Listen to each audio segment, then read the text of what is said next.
Right guys, so we're back on the car. Obviously the car has now been completely repaired from the damage on Croft.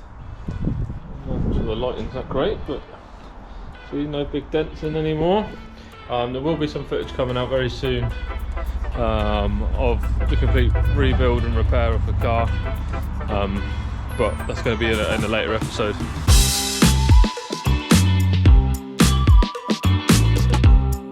For the moment. But yeah, I can run through what we've done so you're aware. So obviously the rear quarter was all stoved in, bumper stoved in, all that done in, the door was done in. So yeah, that's all been replaced. So we had a new door. Rear quarters are now, I believe they're the AirTech Mk2 Focus RS fibreglass rear arches. So they're kind of like an over fender really, but obviously that then steps out the car, that then makes the car a lot wider. So then we've had to change the rear bumper. And the bumper I believe is also an AirTech Mk2 Focus RS WRC bumper. So you've kind of got this nice little step in, makes it look aggressive, and I think it does make the car look really cool. So that's all fitted in there, everything's repaired. Also we had to put a new seal in. Obviously the other seal was all crumpled in. And while we've at it, we've taken out quite a bit of weight from the inside as well. So it's all been fully repaired, all painted up. As I said, in a future video you'll see all that, of how we did it and all the rest of it. But that's to come. So the car is back. And obviously we just need to finish it off ready for 4 Power Live, which is in 2 weeks. As you can tell, there's missing a few stickers and a bit of colour, so I need to give the car a bit of a wash because it's covered in all sorts of stuff from obviously changing the arches and the rest of it. So need to crack on with that, and then we'll start getting some sort of livery on there, and a few other bits we need to finish off. We've got some rear camber arms we need to put on, sort the rain light out, sort some wiring out on the inside, and some bits and bobs. So join us for that, and we'll get ready to head to 4 Power Live. Right then, so we've got some stickers on the car. I remembered how much I hate doing stickers, but it looks a bit more like a race car now. Let's all stick it up. A massive shout out to Croft Studio. They supplied all the stickers for the car. Great to deal with, great communication, great pricing, great quality, and got them out in next to no time. So massive shout out to them. Thank you very much. Great job. Absolutely love the quality of the stickers. Really easy to apply as well. It's got that air release stuff in, so it's none of that cheap stuff. So yeah, really good. However, my sticker applying quality isn't always that great, so I think they made it look better than what I can normally do. But hey, yeah. Yes, all the stickers are on now. We've also got the little pink pinstripe around the bumper, so that's looking sweet. And obviously the other side's done. So. Lovely jubbly. Obviously we've got the most important bits done first, which is the stickers. But we have a bit of a list to do, so we'll get cracking on that. Oh, I do have a new sunstrip to put on, so I've got to put sunstrip on. But yeah, look how wide it is now. That is fat with a PH. It's looking good. Yeah.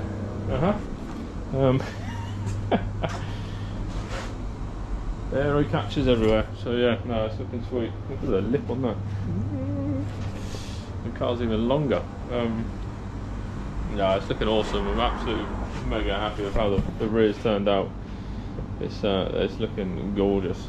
Also I've stuck 20mm spaces on there as well to widen it out a bit to kind of meet where the RS would be if I left it on where it was.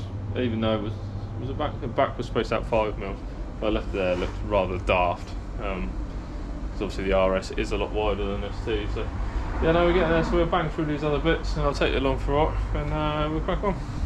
As you see, we've got the black modified Ford sunstrip on now, which is looking sweet. We're just about to try the 15mm spaces out on the front. Obviously got 20s on the back to cover the RS arches. Obviously these arches, as you'll see in the previous video when it comes up, well, not previous video, in the video of us when we fit all the body kit and everything, do the repairs, that they've been custom made to fit with the ST skirts. Not the, obviously they're supposed to be with the RS skirts, but obviously we're still an ST. So I'm going to try 15 mils out on here, see if we can space them out a bit to kind of match. The only problem is when I space them out, I think they may rub there when we're on load. So I'm just going to put one on, have a look, see how bad it is. I mean, it doesn't look too bad how it is. It would just be nice to try and level up the track. So, right, so that's with the 15s on. And as you can see, it's very close back there, so it's probably going to rub. So I'm going to leave it without the 15s on for the front until we change the front arches and the front bumper to the bigger wide fiberglass one. Then we can put the spacers on, because I don't want to be going through tyres at this round. So we'll leave it with the 5mm spacers on for now. Which also means it fits on the tread a bit better. So it was just to try and match out, because obviously the disc and everything's spaced out 5mm anyway, so put the 15s on and it would have the same track as the back. But yeah, so we'll put the 5 back on for now until we get the kit off. Then it should be sweet. Okay, so we had a slight problem at Croft. We had no ABS, and we think it was down to one of these ABS sensors. So I've just swapped both front ones for new ones. Hopefully that'll solve the issue when we get to brands. Unfortunately I won't know until we get to brands, because it needs to be driven a certain amount for it to reset itself. Obviously I can't drive it on the main road, so we'll find out at brands. Hopefully it's not a cable or anything like that. I'm pretty sure it's down to one of these sensors. One was original when I got it, one I changed at some point last year. So hopefully it's that original one again, because I said one did go, but we're not 100% sure which one, because it doesn't tell you. Or at the time, I'm not too sure. We didn't have time to really diagnose what one it was, but I mean, they're peanuts anyway, so just change them both out. Hopefully that solves the issue. So that's another one checked off the list. It's very easy. In the top of there, it's just one torque screw, which you need a T25 for. Take the little screw out, disconnect the plug, pull the sensor out, put the new one in, screw back in, plug back on. Easy as that. So yeah, so moving on to the next bit, what we've got next. Let's consult the list, shall we? Right, so on the list left to do, we've got change spark plugs. They're in order, I'm waiting for them to turn up. Swap fire extinguisher, this bad boy here. I don't know if I mentioned it before, but Nick has lent me his. Mine's out of date, needs a service. I haven't had time to get it sorted, so I've just nicked Nick's for now. Whilst I go get mine sorted. Hopefully I get it sorted before Silverstone, I can swap it back. If not, I'll just use this. Wire up the rain light, I need to get some connection for that. I haven't got any connections to sort that out. I thought I did, but I don't, so I need to get some of them. Sort reverse light cable out, because it's dangling down. Sort some cables out the door, because obviously we swapped the door, so they need sorting out. And change the rear camber arms. Can't do that today, because I need to go clean up the threads and everything for the arms. So, is there a used... These bad boys, I'm just going to take the threads out, clean them up, put a bit of copper slip on them and that, and then fit them, rather than fit them like that. So yeah, so I can have a look at these. Oh, and I need to adjust the driver's door, because it's just a little bit low and catching on the side skirt. Wow, it's not low. The door's actually perfect with the lines where it's been set up, but where we fit the door, the skirt afterwards, it's just catching on that, so it may be easier to adjust the door, but I'll have a look at that, see what we can adjust, try and sort that out.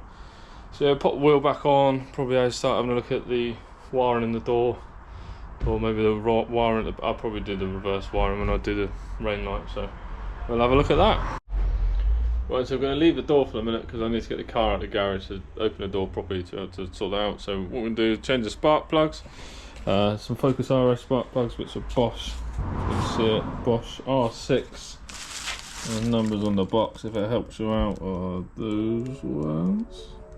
If Focus is enough for you. This is an FR7NI33. So yeah, that's Bosch. Let's get the Bosch. Let's chuck those in, and that'll be another job ticked off the list.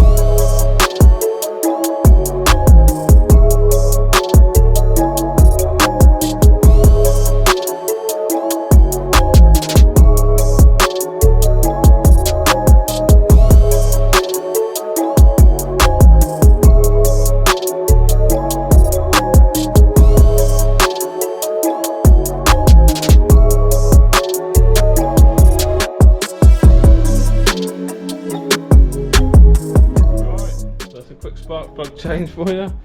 I mean, it was quick, but the hoses always pain in the ass to get back on.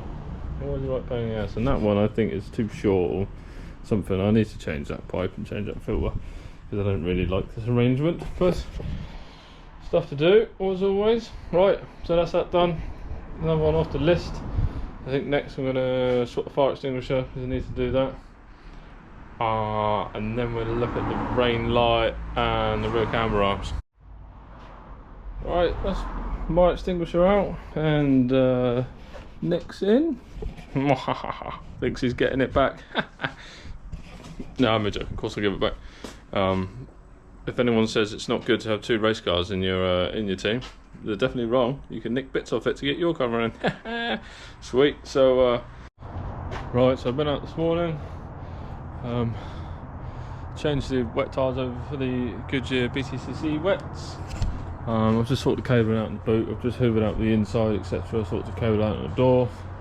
So we're just going to do the bits around the back. Bit of cabling for a reverse light and have a look at changing the camber arms. So let's get to it. Then, so that's the standard camber arm. Obviously it's only 2 bolts, 15mm socket, easy peasy, undo that. That's the adjustable one, so you've got effectively like an eye bolt in the end that you can adjust and wind it up to change the camber. So we'll get that on well. We'll roughly set it up to similar to this, so then we know we only got to adjust it a little bit. The only downside with these is to adjust it, you've got to unbolt it from the hub, which is a bit of a pain in the ass, but it is what it is. Let's chuck them on. Right, well that's one side on. Quite difficult to actually see it, but it's there. It's going to be a right pain in the ass to adjust though, if I'm honest, but there we are. It's what it is, so we get the other side done. It's a pretty easy job to be fair. Let's crack on. Right, so that's both rear camber arms done. You're not going to see much of a difference right now because the car needs setting up. I've got them just about roughly where the standard ones were. So yeah, so I believe that is everything done now, ready to head to Brands Hatch tomorrow for Power Live. So again, a massive thanks to everyone involved getting the car ready to head to Brands Hatch. It's been a massive effort, and as I said, the video of the rebuild of the repair work will be coming out. I just wanted to get this video out first, ready for the Brands Hatch video. So the rebuild video will be coming very shortly. So if you want to keep up to date with everything we're getting up to, hit the subscribe button, give us a thumbs up, drop us a comment what you think of the new rear end and the RS arches, and we will see you next time from Brands Hatch for Power Live.